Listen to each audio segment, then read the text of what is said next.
ஏன் இதை கேட்குறாங்க அப்படின்னா, திமுக கூட்டணியில் இருக்கக்கூடிய விசிக, மார்க்சிஸ்ட் இது போன்ற கட்சிகள்லாம் திமுகவை அவ்வப்போது எதிர்த்துக்கிட்டே வராங்க. வேங்கவேல் விவகாரம் முதற்கொண்டு பல இதில் எதிரான கருத்துக்கள் சொல்கிறாங்க. மதிமுக பல விஷயங்களில் திமுக சொல்கிற ஸ்டாண்டை தான் அவங்களும் எடுக்கிறாங்க.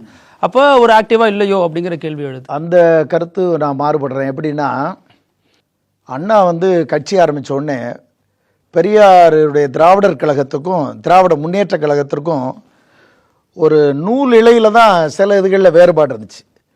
அப்போ பல இதை சுட்டி காட்டும்போது தலைவர் அண்ணா அவர்கள் என்ன சொன்னார்கள்னா, திகாவும் திமுகவும் இரட்டை குழல் துப்பாக்கின்னு சொன்னார்கள்.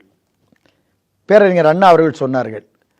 ஏறக்குறைய இன்றைக்கு திராவிட முன்னேற்ற கழகமும் மறுமலர்ச்சி திராவிட முன்னேற்ற கழகமும் தமிழர் நலனுக்கு அவர்கள் ஆட்சி அதிகாரத்திலே இருந்து பாடுபடுகிறார்கள். நாங்கள் தமிழ்நாட்டு களத்திலே பொதுக்களத்திலே நின்று நாங்கள் பணியாற்றி கொண்டிருக்கிறோம்.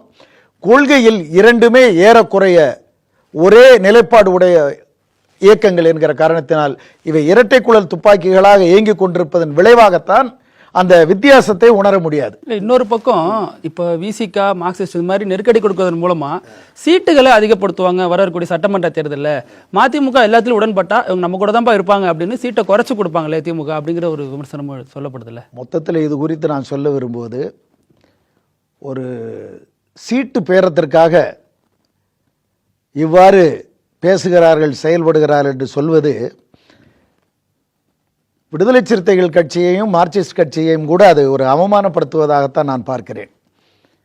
ஆகவே அது அவ்வாறு கணக்கிடுவது சரியான முறை அல்ல, நினைக்க வேண்டியதும் இல்லை.